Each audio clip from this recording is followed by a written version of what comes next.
सल्लल्लाहु सल्लल्लाहु और जोर से सल्लल्लाहु। आप सल्लल्लाहु अलैहि वसल्लम एक गली में से गुजर रहे हैं, एक गुलाम चक्की चला रहा है और रो रहा है ज़ारो कतार।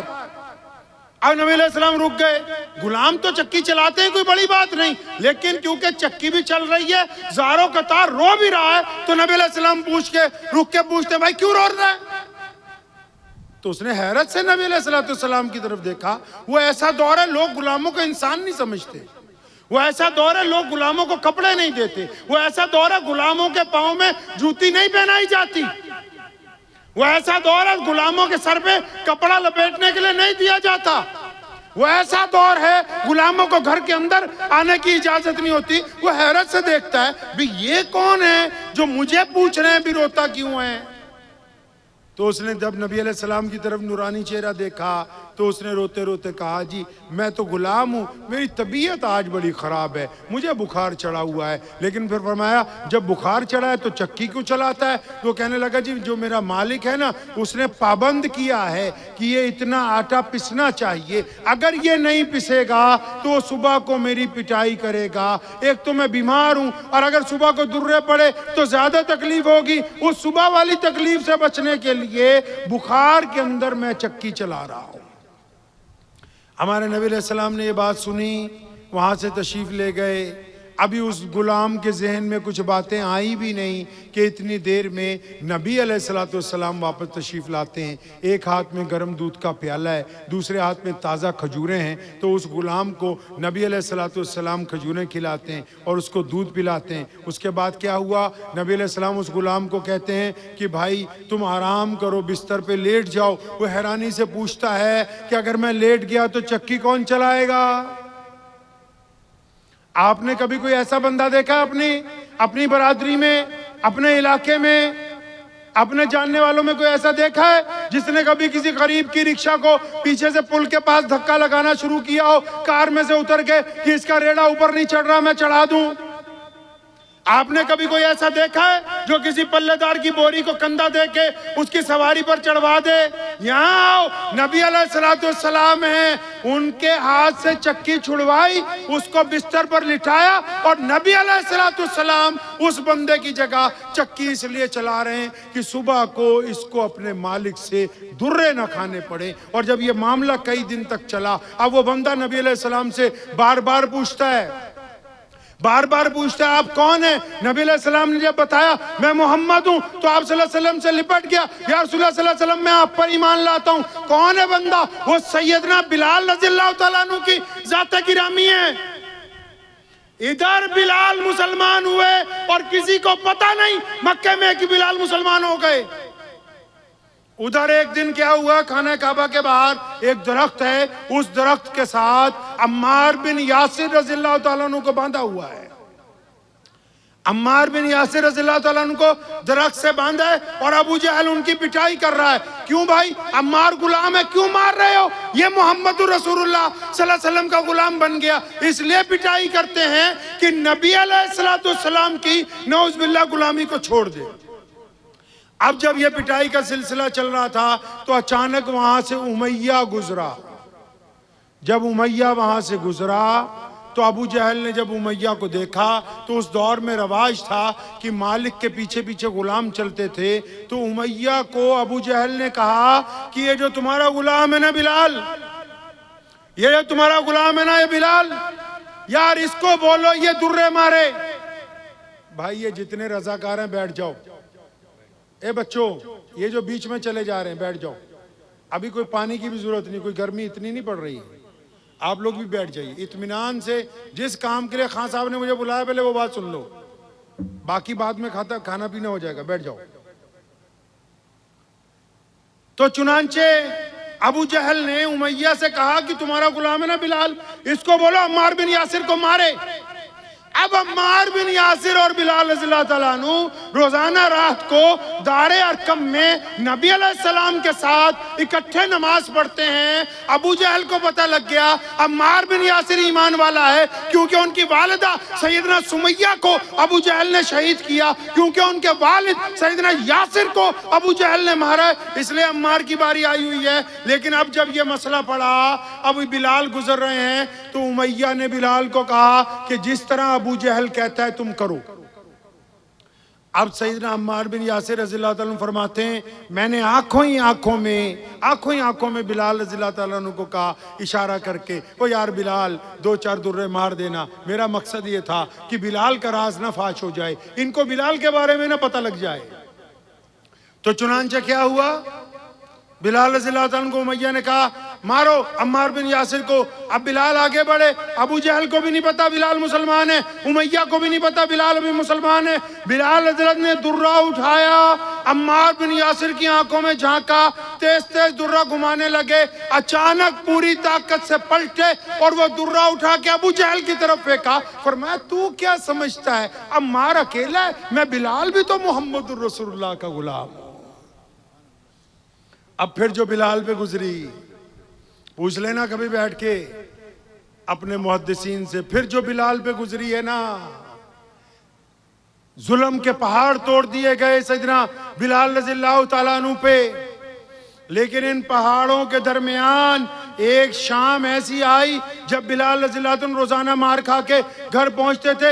एक दिन शाम को घर पहुंचे तो अम्मी दरवाजे पर खड़ी है। अम्मा कहने लगी बेटा बिलाल, आज मैंने ये मशवरा किया, मेरे जहन में ये बात आई है, हम लोग मक्का छोड़ के हबशा चला जाएंगे, हम लोग मक्के से हिजरत करेंगे। अब बिलाल तो बिलाल है, मोहम्मद रसूलुल्लाह का गुलाम है, वो सहाबी रसूल है, वो मुअज्जिन रसूल है, वो तो नबी अलैहिस्सलाम का प्रिंसिपल सेक्रेटरी है, वो तो सबसे खास खादिम है।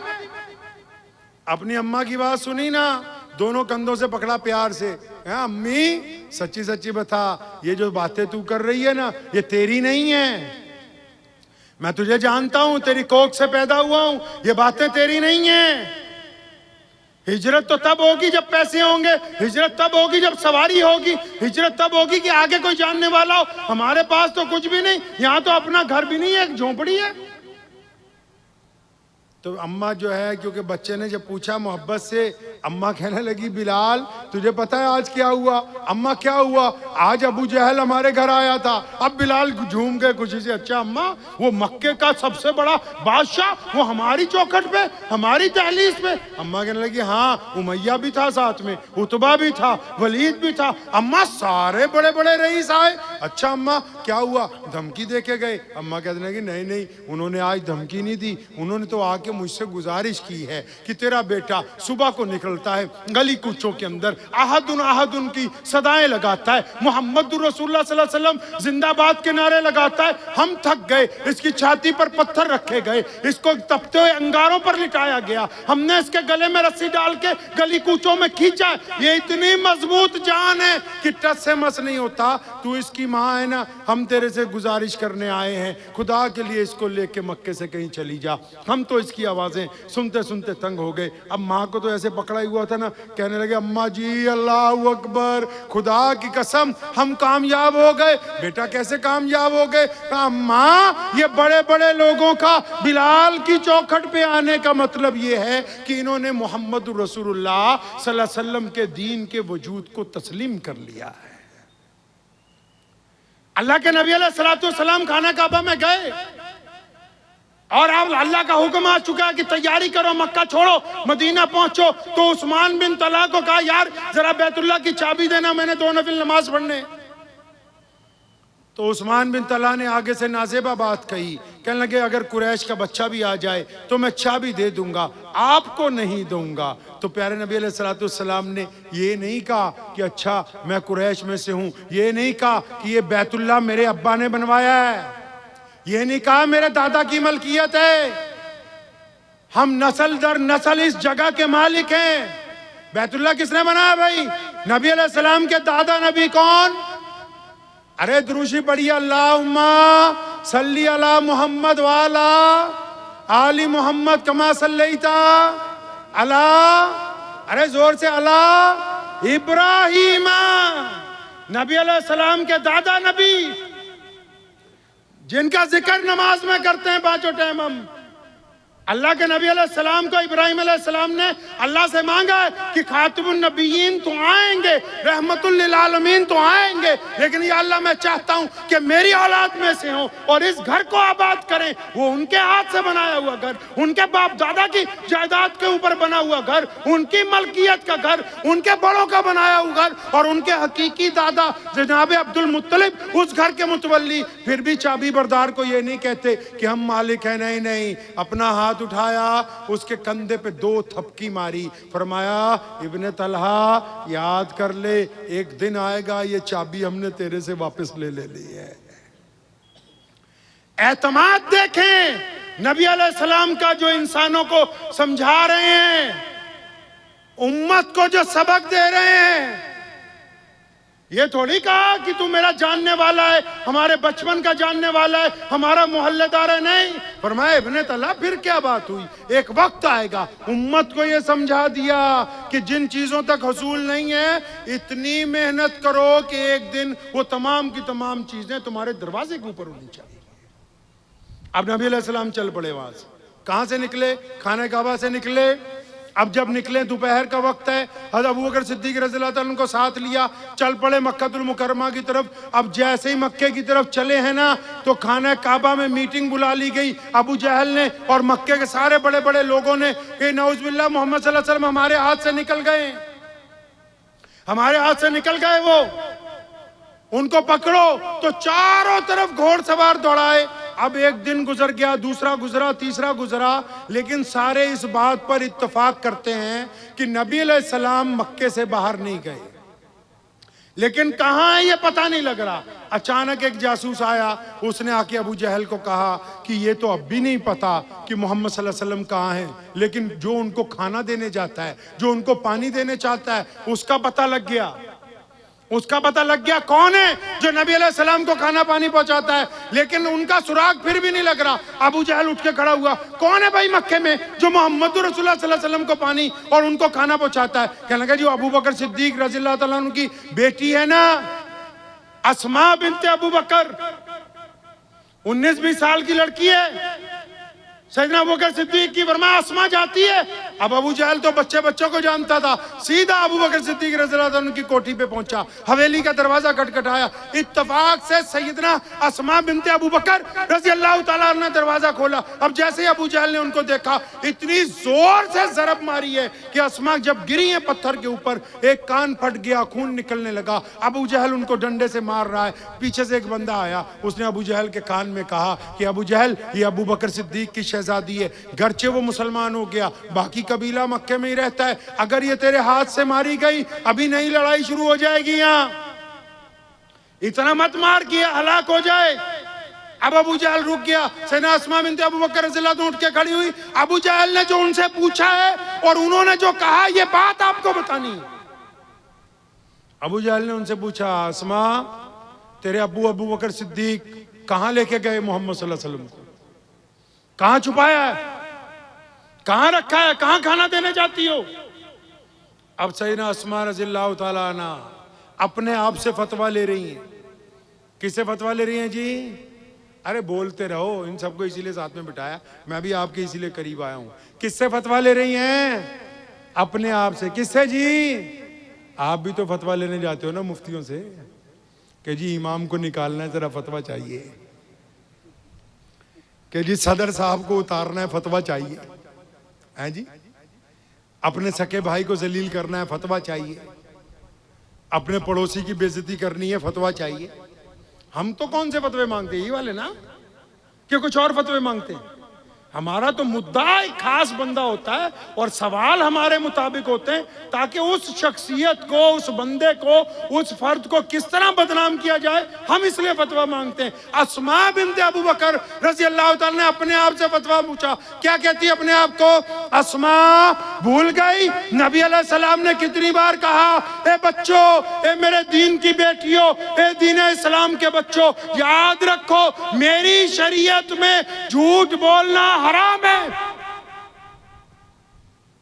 अस्मा कहती है अपने आप से कि मेरे नबी अलैहिस्सलाम का हुक्म है, झूठ बोलना हराम है। अबू जहल सामने खड़ा होकर पूछ रहा है, कहाँ है तेरे अब्बू, कहाँ है मोहम्मद सल्लल्लाहु अलैहि वसल्लम, दोनों का पता बता। और तुझे तो पता है, तू रोज रात को खाना देने जाती है। अब अबू जहल पूछ रहा है, तू झूठ बोल देगी? अस्मा तू झूठ बोलेगी तो शरीयत हाथ से निकल जाएगी, झूठ बोलेगी तो शरीयत हाथ से निकल जाएगी। फिर अस्मा रज़ियल्लाहु अन्हा अपने आप से कहती है, अस्मा अगर तूने सच बोल दिया ना तो फिर तेरे हाथ से नबी अलैहिस्सलाम को नुकसान पहुंचने का अंदेशा हो जाएगा। अस्मा अब क्या करे? अब अस्मा उठ के खड़ी हुई और उसके जो लफ्ज हैं अल्लाह की कसम क़यामत तक के लिए तमाम इंसानों के लिए रहनुमा बन गए। कहने लगी अबू जहल को कि सुन ले मक्के के बड़े चौधरी, मुझे रब्बे काबा की कसम है, मुझको पता है कि मोहम्मद सल्लल्लाहु अलैहि वसल्लम कहाँ पे हैं, मैं जानती हूँ वो कहाँ ठहरे, कहाँ आराम फरमा रहे हैं, लेकिन रब्बे काबा की कसम अगर अस्मा की बोटियां भी नोच दे, अगर अस्मा के टुकड़े भी कर दे, तो मुझसे तू नबी अलैहिस्सलाम का पता मालूम नहीं कर सकता है। सच बोल के शरीयत बचाई, जख्म खा के नबी अलैहिस्सलाम की अजमत बचाई। और जब पिटने के बाद अबू जहल वहां से चला गया ना, हम तो अगर मस्जिद में नए कालीन बिछा देना जी, तो जब तक हम 50 लोगों को ये ना बता दे कि हम 4 आदमी लेके आए, हम तो अगर कोई छोटा सा काम कर देना जी। आजकल एक नई बीमारी चली है, गरीब बेटियों की शादी, मुसलमानों में चली है आजकल बीमारी कि जी गरीब बेटियों की शादी करनी है। मुझे एक साहब का फोन आया, मौलाना आइए गरीब बेटियों की शादी करनी है। तो मैं कहा भाई ये तो इस्लाम में नहीं है ऐसा कि गरीबों की बेटियों को स्टेज पर लाओ, बेटों को लाओ, उनकी नीलामी करो और उनकी बेइज्जती के ऊपर खुद इज्जत के झंडे गाड़ो और लोगों को जी हमने तुमकी शादी करवाई। ऐसा तो नहीं है। अब हज़रत अस्मा ने अंदर जाके अपनी अम्मी को ही नहीं बताया कि मेरे साथ बाहर अभी लड़ाई हुई है, मेरे पे जुल्म हुआ है। अपनी बहनों को नहीं बताया। दोबारा बावर्ची खाने में गई, रात को खाना तैयार किया। अस्मा कहती मैं भी आज छुप के बैठ गई, मुझे पता था मुखबर कहां कहां बैठे हुए हैं, वो मुखबर मेरी ताक में, मैं मुखबरों की ताक में। रात का पहला पहर गुजरा, मुखबर फिरते रहे, दूसरा पहर गुजरा, मुखबर फिरते रहे, तीसरा पहर गुजरा, मुखबरों ने मशवरा किया कि अस्मा ज्यादा आज जख्म खा गई, ज्यादा पिट गई, आज नहीं जाती खाना देने।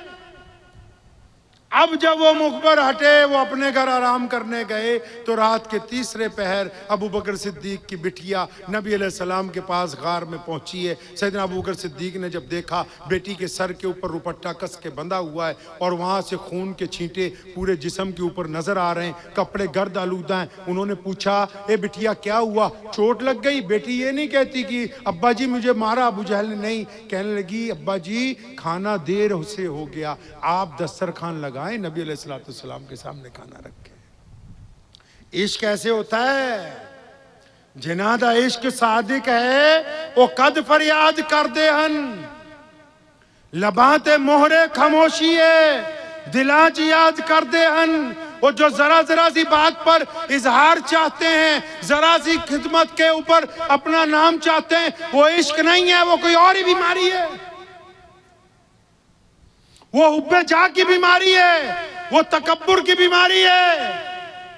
जो इश्क करते हैं, नबी अलैहि सलाम ने जब आराम कर रहे थे, अबू बकर सिद्दीक रज़ियल्लाहु तआला अन्हु की गोद में सर रखा है, अबू बकर सिद्दीक के आंसू टप टप गिरे, नबी अलैहि सलाम की आंख खुली। अबू बकर क्या हुआ? ये नहीं कहा या रसूलल्लाह किसी सांप ने काट दिया, ये नहीं कहा तकलीफ होगी, नहीं। अबू बकर सिद्दीक के लफ्ज सुनो, फरमाया या रसूलल्लाह मेरे अम्मी अब्बू आप पर कुर्बान हो जाएं, मैं आप पर कुर्बान हो जाऊं, मेरी औलाद आप पर कुर्बान हो जाए। यूं महसूस होता है कि मेरे पांव पर किसी चीज ने काट लिया, पहले इश्क का किया फिर अपनी तकलीफ का इजहार किया है।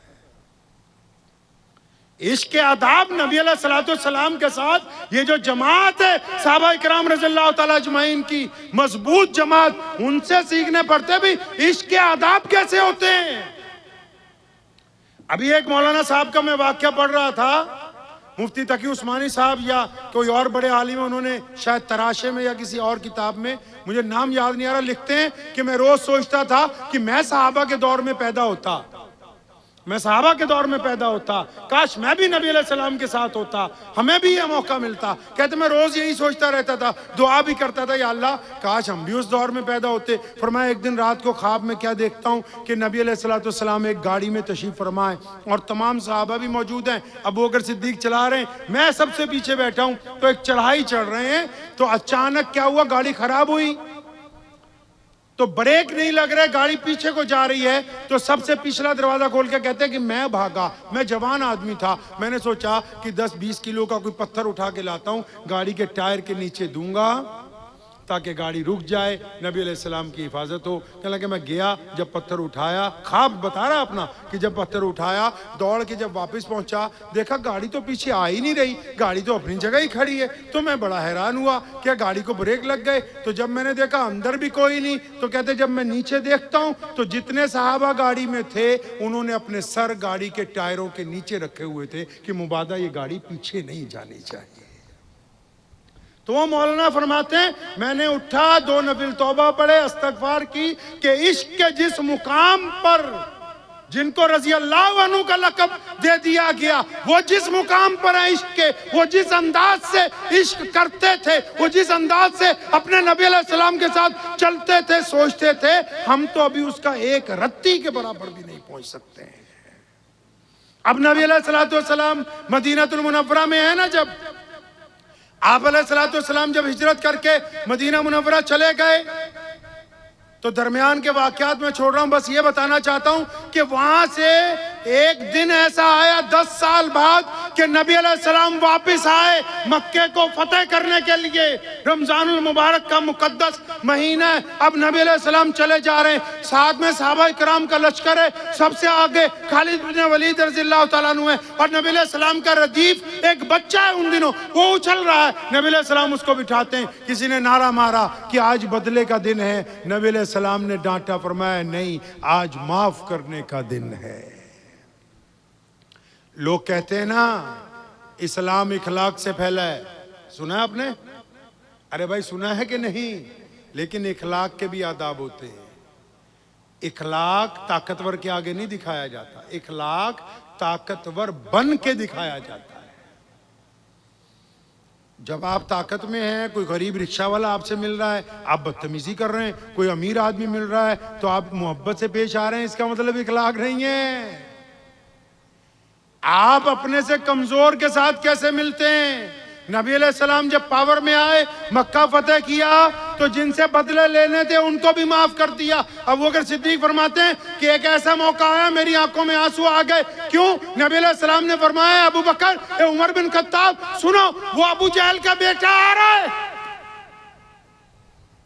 कौन अबू जहल? जिसने सारी जिंदगी तकलीफ पहुंचाई, जिसने पत्थर मारे, जिसने जख्म पहुंचाए। नबी अलैहिस्सलाम की शहजादी शहीद हुई है हिजरत के दिनों में। कौन अबू जहल? जिसने सुमैया रज़ियल्लाहु तआला अन्हु के टुकड़े किए, अम्मार बिन यासिर की खाल उधेड़ी। वो जिसने मक्का में उनका रहना दुर्भर कर दिया था। जब उसका बेटा आ रहा है माफी मांगने के लिए, तो नबी अलैहिस्सलाम अपने साहबा को क्या कहते हैं? ओ यार अबू जहल दा पुत्र आ रहा है ना, कोई ताना मत मारना। साहबा की आंखों में आंसू आ गए, या रसूल सल्लल्लाहु अलैहि वसल्लम आप इतने करीम हैं, आप इतने ज्यादा करीम हैं कि ताकत में आने के बाद उस बंदे के बेटे को, और उस बेटे को माफ करने की बात कर रहे हैं जिसने आपके सके चचा का कत्ल अपनी बीवी के साथ मिलके करवाया, और जिसने बदर में हजरत अमीर हमजा रज़ियल्लाहु तआला अन्हु की लाश के टुकड़े करवाए, उनका कलेजा निकाल के चबाया। वो भी जब माफी मांगने के लिए दियारे रसूल सल्लल्लाहु अलैहि वसल्लम पर आ रहा है, तो आप सल्लल्लाहु अलैहि वसल्लम उसको माफ करने की बात करते हैं। तो बताना आपको ये था कि जब नबी अलैहिस्सलाम खाना काबा में पहुंच गए, ये ऐसी फतेह है कि इसमें किसी को मारने की जरूरत नहीं पड़ी, सरेंडर कर दिया सबने नबी अलैहिस्सलाम के सामने। तो फतेह के बाद उन्होंने किसी से बदला नहीं लिया।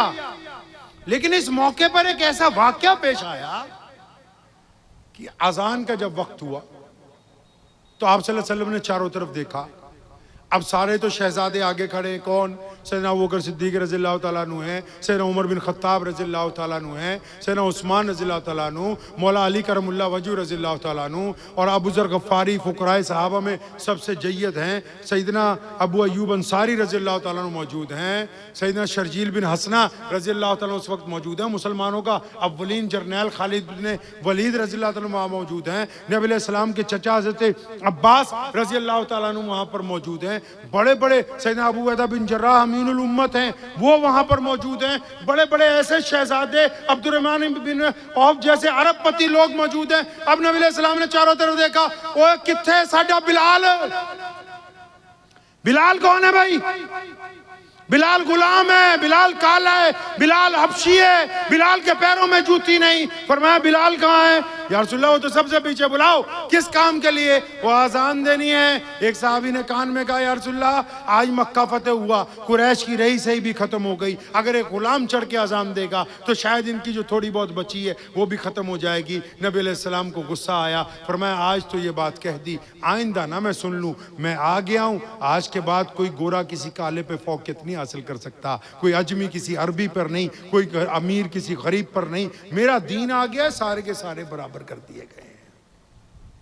अब नबी अलैहिस्सलाम ने जब कहा ना बिलाल को, वो चल खाना काबा की छत पे चढ़ जा, अजान देनी है। बिलाल कहते हैं मैंने जब खाना काबा की चौखट पकड़ी, गिलाफ पकड़ा, जब ऊपर चढ़ने लगा तो मुझे रोना आया। बिलाल कल तक इस घर की चौखट पे अगर तूने सजदा किया, अबू जहल ने इतना मारा कि तू बेहोश हो गया, तुझे उमैया खींच के बाहर ले गया कि तू इस घर में नहीं आ सकता। बिलाल आज ऐसा क्या हो गया यार, तेरी चमड़ी तो अब भी काली है, तू तो अब भी गुलाम है, आज ऐसा क्या हो गया?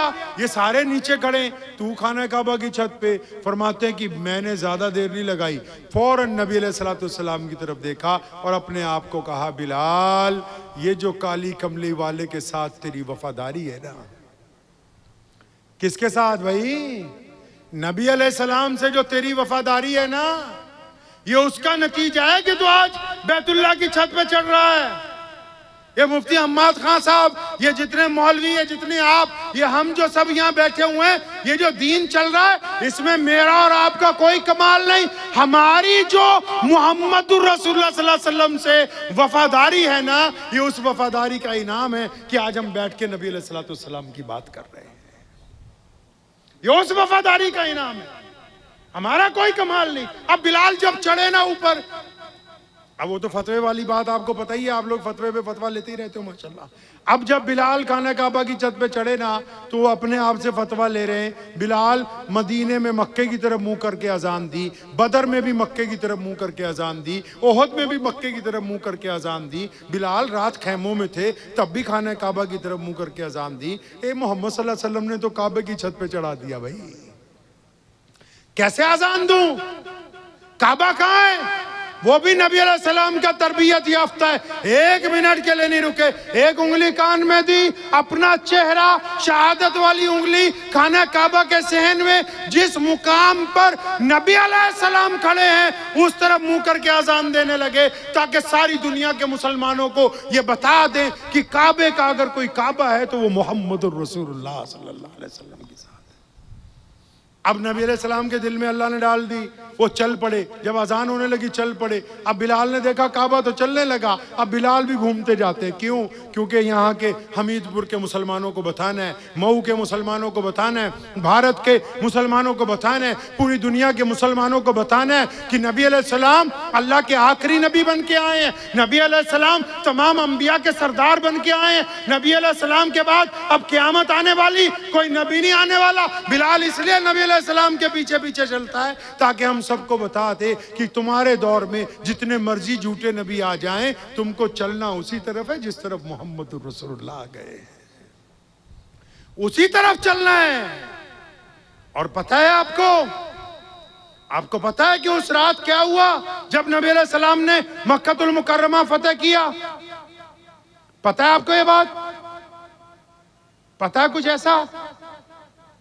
अब बताओ क्यों नहीं पता? पूछो तो सही, क्यों नहीं पता? हजरत यहाँ ये जो मस्जिदें हैं मऊ में, ये मौलवी को कितनी तनख्वाह देते हैं? भाई कितनी तनख्वाह देते हो? सारे जिम्मेदार बैठे। हाँ भाई, हाँ 6,000, ज्यादा नहीं? थोड़ी कम? ज्यादा बता रहे आप लोग। मुझे एक दफा मौका मिला, डॉक्टर साहब को याद होगा, हमारे वालिद साहब के दोस्त भी हैं, हम सबके बड़े भी हैं माशाल्लाह, मुहद्दिस भी हैं। हजरत को याद होगा, मैं एक दफ़ा वक्फ बोर्ड मेरे पास आ गया तो मैंने मौलवियों की फ़ाइल मंगाई। मैं यार इनकी तनख्वाह कितनी? तो उस वक्त पंजाब वक्फ बोर्ड की तरफ से 14,000 कुछ रुपए थी। मैं कहा यार सीधी 20-20 हज़ार बढ़ाओ। तो जो और मेंबरान मेरे साथ थे तो उन्होंने एतराज़ किया, कहने लगे यार उस्मान भाई इतनी बढ़ा दोगे, इनको तो इतनी ज़रूरत भी नहीं है। तो जब हम लोग मीटिंग कर रहे थे तो मेरे ही एक दोस्त है मेंबर, तो उन्होंने बहुत बेहतरीन जूती पहनी हुई थी। मैंने कहा यार ये जूती कितने की? बड़ी अच्छी है। तनख्वाह को छोड़ दिया मैंने। तो मुझे कहने लगे एडिडास कंपनी की है, 22,000 की लेके आ। तो मैं कहा बस ठीक है कि तुम जैसे मुसलमानों को जूतियों की जरूरत है, इमामों की नहीं है। भाई एक बात समझिए, ये गुफ्तगू में आपसे कर रहा हूं, ये सारे मौलवी करेंगे। ये तो बताओ कि क्या हम इनकी खिदमत कर रहे हैं? ये बीच में मैं गुफ्तगू आपसे इसलिए कर रहा हूं कि दीन ब्रांडेड चाहिए।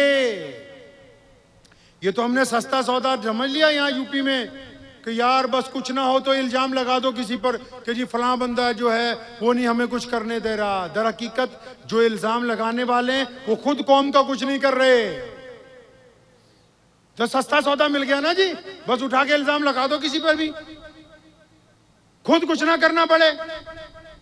अब दीन का मामला ही देख लो, आप सब जितने लोग बैठे हैं, औसतन एक मुसलमान की जेब में कम से कम 20,000 रुपए वाला मोबाइल होगा, कम से कम कह रहा हूं, ज्यादा से ज्यादा 1 लाख तक का होगा। ठीक है जी। अब जब दीन की बात आ जाए तो हजरत जो केला बेच रहा है ना, अगर आप दीन की बात करेंगे वो कहता है मैं फतवा दे देता हूं, मैं बता देता हूं तुम्हारी नमाज हुई कि नहीं हुई। डॉक्टर के पास चले जाओ, कहता जी मैं फतवा दूंगा। इंजीनियर के पास चले जाओ, कहता मेरे से ज्यादा दीन कोई नहीं जानता है। बिरयानी बनाने वाला कहता जी मुझे पता है दीन क्या है। कोई पल्लेदार हो, कहता जी मुझे दीन पता है। जिम्मेदार हो, कहता मुझे, मस्जिद का प्रधान कहता मैं और शेखुल हदीस तो एक बराबर ही समझो। ट्रस्टियों को तो ऐसा लगने लगा भी हमारे और मुफ्तियों में फर्क ही कोई नहीं होता, एक जैसे ही, क्योंकि 24 घंटे खाना एक साथ खाते हैं रात को। आप अंदाजा लगाएं, मोबाइल कंपनी का चाहिए, कार कंपनी की चाहिए, डॉक्टर से दवाई लेने जानी है बोलते हैं एमबीबीएस डॉक्टर होना चाहिए। कोई चीज दवाई खानी है बोलते असली होनी चाहिए। घर बनाना है एसी कंपनी का चाहिए, रेफ्रिजरेटर कंपनी का चाहिए, वॉशिंग मशीन कंपनी की चाहिए, मोटरसाइकिल कंपनी का चाहिए। और दीन इतना यतीम बना दिया, हर बंदा कह रहा है कि मैं फतवा दूंगा, मैं बताऊंगा इस्लाम क्या है। ये जो ब्रांड बैठा हुआ है, अगर आप ब्रांड से दीन नहीं सीखेंगे तो आपको क्या पता होगा कि दीन के अंदर क्या हुआ है। भाई बताओ तो सही, कैसे पता लगेगा? आपको पता है कि हमारे दीन का पैगाम क्या है? ये बात पता है? आपके इल्म में है इस बात को? कोई हमारा गैर मुस्लिम भाई, कोई भी गैर मुस्लिम भाई पूरी दुनिया का आपके पास सिर्फ इतनी सी बात पूछे, छोटी सी, कि यार अब्दुर्रहमान भाई, मोहम्मद शफी भाई, जुनैद भाई, जरा ये बताओ इस्लाम का संदेश क्या है, आप क्या बताओगे उसको? पता लगे क्या बताओगे? नमाज पढ़ना इस्लाम है, रोजा रखना इस्लाम है, दाढ़ी रखना इस्लाम है। और बोलो तो सही, क्या बताओगे उसको? आपकी मस्जिद में कोई गैर मुस्लिम भाई आ जाए, आप उसको क्या कहेंगे कि मस्जिद में क्या करते हैं? बताएं तो सही। कुछ पता नहीं सिवाय फतवागिरी के, सिवाय एक दूसरे की टांग। याद रखो, जो कौमें अपने इमाम को, अपने कायद को, अपने दीनी रहनुमाओं को या अपने दुनियावी रहनुमाओं को अगर पीठ के पीछे उनकी बुराइयां करेंगी और जात और बरादरी के ऊपर चलेंगी, पूरी दुनिया के बड़े से बड़े बुजुर्गों को इकट्ठा करके भी उनके लिए दुआएं करवा लो, उनको इज्जत हासिल नहीं हो सकती है। दुनिया में जिन कौमों ने फतेह हासिल की है, उनकी खूबी ये नहीं थी कि उनके पास दौलत ज्यादा है, उनके पास असला ज्यादा है, नहीं, उनके पास इत्तेफाक की दौलत है। वो आलिम नहीं उस वक्त तक आलिम बन सकता जब तक कौम को ना जोड़ दे। वो अमीर आदमी उस वक्त तक अमीर नहीं कहला सकता जब तक वो कौम को ना जोड़े। वो बड़े से बड़ा अफसर मुसलमान कोई बन जाए, वो उस वक्त तक फायदेमंद नहीं होगा जब तक वो उम्मत को एक जगह ना लाने की फिक्र करता हो। आपका फन उस वक्त तक बेकार है जब तक आप इत्तेफाक की, मोहब्बत के दूर लेके आगे चलने की आपके अंदर तरबियत नहीं, उस वक्त तक आप बेकार है। गैर मुस्लिम हमारे भाई कोई पूछ ले आपको कि भाई दीन क्या है मुझे बताओ, आप चुप हैं बिल्कुल। और हमारे नबी अलैहि सलाम ने वो बात की है कि आप हैरान हो जाएंगे। आदम अलैहि सलाम से लेकर इब्राहिम अलैहि सलाम तक सारे नबियों ने कहा अल्लाह एक है। मेरे नबी अलैहि सलाम ने भी कहा अल्लाह एक है, ईश्वर एक है, खुदा एक है। हम पंजाबी में अकाल पुरख कहते हैं अल्लाह को कि खुदा एक है। लेकिन नबी अलैहि सलाम ने जो कीमती बात कही वो ये थी, उन्होंने कहा मुसलमानों, जो एक अल्लाह और एक रसूल की इताअत करेगा। साहबा ने पूछा या रसूलल्लाह, अल्लाह को मान लिया, आपको अल्लाह का आखिरी रसूल मान लिया, क्या करना है? ये नहीं कहा कि अल्लाह और उसके रसूल को जो मानेंगे वो पहले नमाज रोजा, नहीं, फरमाया जो अल्लाह और उसके रसूल को एक मान लेगा वो दुनिया को बराबरी का दर्जा अता करेगा।